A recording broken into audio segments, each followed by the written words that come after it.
오늘 오랜만에 다시 이제 좀 카메라 앞에 섰는데요.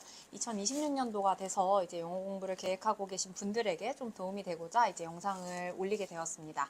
일단 오늘 영상은 제가 최근에 일주일 정도의 상해 여행을 다녀왔어요. 그래서 중국 여행을 갔던 것들을 배경으로 조금 이런 경험들이 이렇게 영어로 좀 관점에서 풀었으면 좀 도움이 될 것 같다라고 해서 이렇게 비디오를 켜게 됐습니다. 일단 예를 들어 기본적인 문장 하나가 있다고 생각해 볼게요. I can speak English. 자, 이 문장은 대부분의 지금 이 영상을 보시는 분들 모두가 다 알고 계시는 문장일 거예요. 충분히 말을 할 수가 있어요. 근데 문제점은 뭐냐면 이상하게 우리가 외국인 앞에 서면 이 말이 내가 쓰려던 말도 확신이 안 느껴질 때가 있어요. 그러니까 외국인 앞에 서면 갑자기 뭔가 이렇게 정지가 되고 사고가 이렇게 멈추고 약간 그런 순간들이 오게 되거든요. 그래서 왜 그런가를 이렇게 생각을 해보면, 그러니까 사람들이 보통 영어를 말하기 전에 이런 생각을 해요. 내가 아직 영어 실력이 부족해서 그래, 연습이 안 돼서 그래 라고 이야기를 해요. 근데 사실 진짜 중요한 건 원어민 앞에서 영어를 한다라는 거는 그냥 최종이에요. 그냥 이게 모든 실전의 마지막이고, 내가 예를 들어서 집에서 연습하고 학원에서 연습하고 뭐 오픽 공부도 하고 문장도 외우고 단어도 외우고 이렇게 했던 모든 것들은 사실 원어민 앞에서 내가 대화를 하고 서로 연결을, 언어라는 외국어, 영어라는 언어를 가지고 소통을 하려고 하기 위한 실전 수단이기 때문에 그게 그냥 마지막 파이널 컷이라고 생각을 해주면 돼요. 그래서 제가 여기서 느낀 감정이 뭐냐면, 상해에서 갔다 와서 이제 일주일 정도 저를 보고 나서 다시 한국에 돌아왔을 때 느낀 감정은, 그냥 틀린 말을 해도 말해도 괜찮다는 감정을 갖는 게 정말 중요하다. 이 말을 꼭 가지고 들렸으면 좋겠어요. 제가 옛날에 통번역대학원 이제 수업 들었을 때 이제 선생님이 어떤 영상을 하나 보여주셨는데, 그게 유아들이 이제 영어를 이제 배우는 과정이랑 자전거를 타는 과정 뭐 이런 것들을 훈련을 받는 어떤 그런 영상을 봤어요. 근데 말을 우리도 하나의 한국어를 마스터한 모국어 네이티브 스피커로서 돌이켜보면 어렸을 때 한국어를 어떻게 배웠나 생각을 해보면 문법 같은 거 신경 안 쓰고 문장이 틀려도 그냥 말하고 생각나고 들리는 대로 또 말하고 말했던 것 같아요. 그러면서 학교 수업 시간에 들어가서 뭐 받아쓰기란 것도 하고 국어 수업도 배우면서 문법 같은 경우도 교정을 하면서, 그리고 TV나 어떤 매체를 보면서 저 단어가 저 단어였구나 라고 하면서 점점 그 언어에 대해서 익숙해져 가는 과정을 거치는 것 같아요. 근데 성인들은 뭔가 말을 하기 직전에 약간 이런 감정을 갖는 것 같아요. 내 말을 누가 평가하고 있을까봐 말하는 거에 대해서 약간 좀 두려움을 갖고 있어요. 그래서 이 말이 틀리면 어떡하지? 이 말이 이상하게 들리면 어떡하지? 내가 영어 못하는 걸 들키면 어떡하지? 라고 생각을 하는 것 같아요.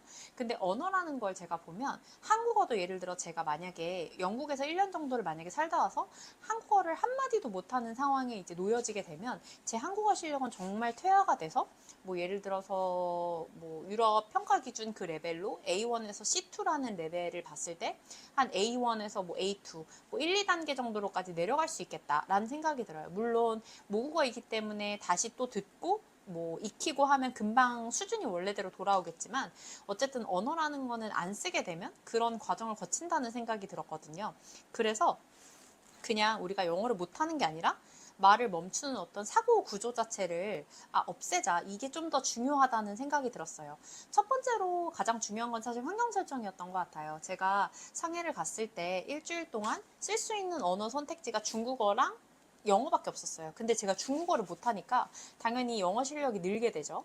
근데 사실 중국에서는, 상해에서는 이제 부모님하고 같이 다니다 보니까 제가 막 이렇게 원래 비언어적인 표현으로 막 하고 그랬던 거를 하지 않고 번역기를 이용해서 그냥 다 중국어로, 한국어에서 중국어로 다 번역을 해가지고 그냥 이동을 했어요.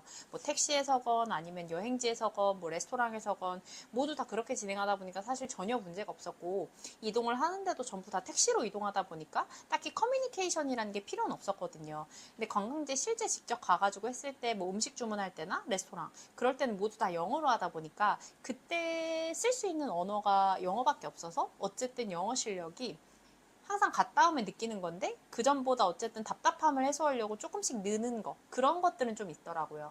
근데 예를 들어 우리가 누구나 다 해외여행 갈 수가 없고 누구나 다 그렇게 매번 이렇게 갈 수가 없잖아요.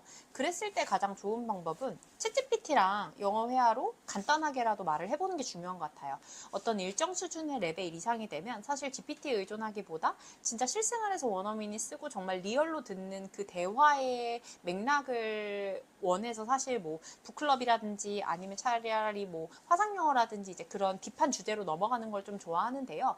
기본적인 수준에서 내 말을 트이게 해주고 그다음에 내가 반복적으로 연습할 수 있게 도와주는 어떤 드릴 연습이라고 하는 그런 훈련 연습에서는 챗GPT가 정말 좋다라고 생각을 해요. 제 기준상 B1에서 B2 레벨까지 정도도 챗GPT랑 같이 훈련하는 거에 대해서 전혀 문제가 없고 내가 내 말을 표현하는 데 있어서도 정말 좋다라고 생각합니다.